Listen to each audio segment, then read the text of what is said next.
அந்த விழுப்புரம், கள்ளக்குறிச்சி, கடலூர், திருவண்ணாமலை மற்றும் புதுச்சேரி மாவட்ட மிளகாய் சாகுபடி செய்யும் முன்னோடி விவசாயிகளே,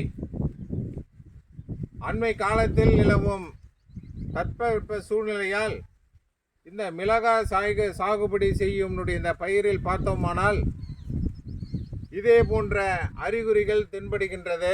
பரவலாக குறிப்பாக இந்த நுனி பகுதியிலிருந்து அந்த மிளகாய் செடியினுடைய இலைகள் எல்லாம் மஞ்சள் நிறமாக மாறி பின்பு அது பின்னோக்கி அப்படியே காய்ந்து வருகின்ற சூழ்நிலையால் ஒரு கிளைகளிலும் இதேமாரி தாக்கம் ஏற்பட்டு அதை அப்படியே காய்ந்து விடுகின்றது. இது மிளகாய் பழழுகல் மற்றும் பின்னோக்கி வாடல் நோயினுடைய தாக்குதல் அறிகுறியாகும். இந்த மிளகாய் பழழுகல் மற்றும் பின்னோக்கி அழுகல் நோயினுடைய அறிகுறிகள் என்னவென்றால், இந்த மிளகாய் செடியில் பூக்கும் தருவாயில் இந்த பூஞ்சான நோயினுடைய தாக்கம் அதிகரிக்கும். அந்த நோய் தாக்கப்பட்ட அந்த மிளகாய் செடிகளில் முதலில் அந்த பூக்களில் உள்ள காம்புகளிலிருந்து இந்த பூஞ்சானம் சென்று பின்பு அந்த பூக்கள் எல்லாம் முதிர்ந்து அதிக அளவு பூக்கள் உதிர்வு தென்படும். அடுத்ததாக அந்த பூ காம்புகளிலிருந்து இந்த மற்ற அந்த காம்புகளிலுக்கும் தண்டு பகுதிகளுக்கும் இந்த நோய் பரவி பின்னோக்கி நுனியில் இருந்து அந்த நோயினுடைய தாக்கம் அப்படியே பரவுதால் உங்களுக்கு அந்த நுனியில் இருக்கின்ற அந்த மிளகாய் கொழுந்து உள்ள மிளகாய் இலைகள் எல்லாம் மஞ்சள் நிறமாக மாறி பின்பு அப்படியே வாடி காய்ந்து விட்டு அந்த நரம்புகள் அதனுடைய தண்டு பகுதியில் எல்லாம் காய்ந்து அப்படியே வரும்.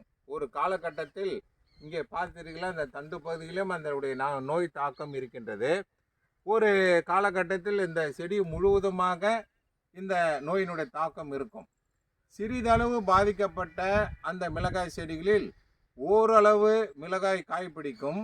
ஆனால் அந்த மிளகாய் எல்லாம் தரம் குறைவாகத்தான் இருக்கும். அன்பு விவசாயிகளை, இதனை கட்டுப்படுத்த ஆரம்பத்திலே தரமான விதைகளை வாங்க வேண்டும். ஒன்று. இரண்டாவது, விதை நேர்த்தி 1 கிலோ விதைக்கு ட்ரைகோடர்மா ஆஸ்பரில்லம் என்ற நன்மை தரும் பூஞ்சானத்தை 4 கிராம் 1 கிலோ என்ற அளவிலும் அல்லது பெசிலஸ் சப்டிலிஸ் என்ற நன்மை தரும் பாக்டீரியாவினை 1 கிலோவிற்கு 10 கிராம் என்ற அளவிலும் முறையாக விதை நேர்த்தி செய்து நாற்றுவிட்டு நீங்கள் நடுவது சிறந்தது.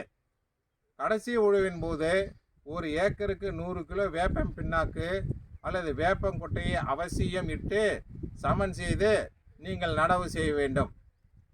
அடுத்ததாக முன்னெச்சரிக்கை முறையாக இயற்கை முறை சாகுபடி செய்யும் அன்பு விவசாயிகளே, நடவு நட்ட 25வது நாள், 50வது நாள் மற்றும் 75வது நாட்களில் இந்த ட்ரைகோடர்மா ஆஸ்பரில்லம் அல்லது பெசிலஸ் சப்டிலிஸ் என்ற நன்மை தரும் பூஞ்சானம் அல்லது நன்மை தரும் பாக்டீரியாவினை 1 ஏக்கருக்கு 1 கிலோ என்ற அளவில் 50 கிலோ மக்கிய தொழு உரத்துடன் கலந்து சிறிது தண்ணீர் தெளித்து அந்த வேர் பகுதியில் நீங்கள் அவசியமிட்டு தண்ணீர் பாய்ச்ச வேண்டும். இது வருமுன் காக்கும் முறையாக முன்னெச்சரிக்கை இந்த நோயினுடைய தாக்கத்தை குறைக்கலாம்.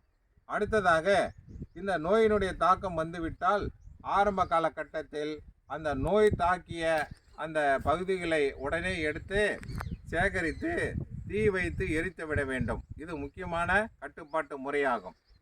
அடுத்ததாக, பூஞ்சான கொல்லியாக காப்பர் ஆக்சி குளோரைட் என்ற பூஞ்சான கொல்லியை 1 லிட்டர் தண்ணீருக்கு 2.5 கிராம் என்ற அளவிலும் அல்லது நனையும் கந்தகம் 1 லிட்டர் தண்ணீருக்கு 3 கிராம் என்ற அளவில் எப்பொழுது தெளிக்க வேண்டும்?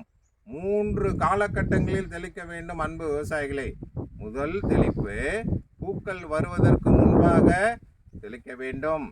இரண்டாவது தெளிப்பு காய் பிடித்தவுடன் தெளிக்க வேண்டும். மூன்றாவது தெளிப்பு இரண்டாவது தெளிப்பு முடிந்தவுடன் 15 நாட்கள் பிறகு மூன்றாவது தெளிப்பாக நான் கூறிய இந்த காப்பர் ஆக்சி குளோரைட் அல்லது நனையும் கந்தகத்தினை தெளித்தால் இந்த பழழுகல் மற்றும் பின்னோக்கி கருகல் நோயை கட்டுப்படுத்தி அதிக மகசூல் எடுக்கலாம். நன்றி, வணக்கம்.